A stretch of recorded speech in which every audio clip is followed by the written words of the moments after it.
The Noble Nature by Ben Jonson.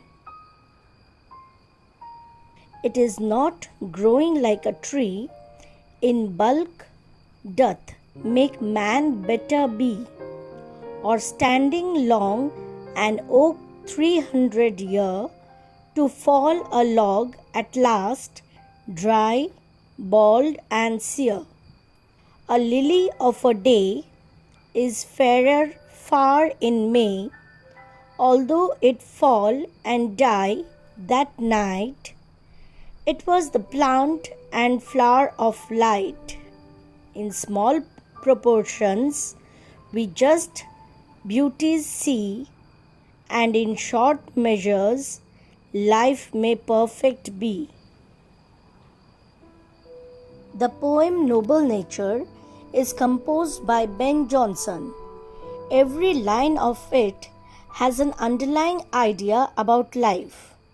Here, he has compared the life of a big tree and a small water lily plant, and with the context of it, he has explained how the life of a human being should be.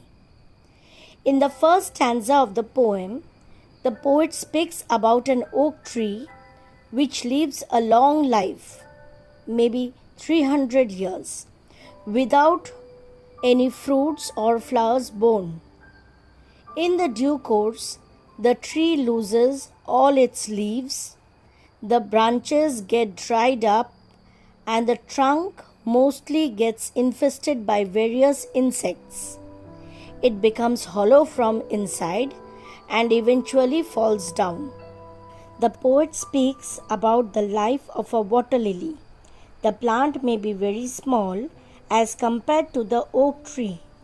The lifespan of the flower is just a night, but still the plant is able to produce a vibrant color flower, which he called as flower of light.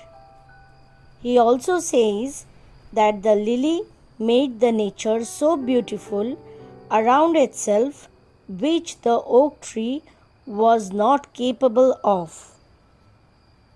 In the context of life, he wanted to say that the human life need not to be very long, but it should be very beautiful and meaningful.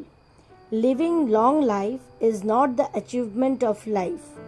A person should do such activities because of which he must be remembered ever and ever after, and also he should make others' life beautiful.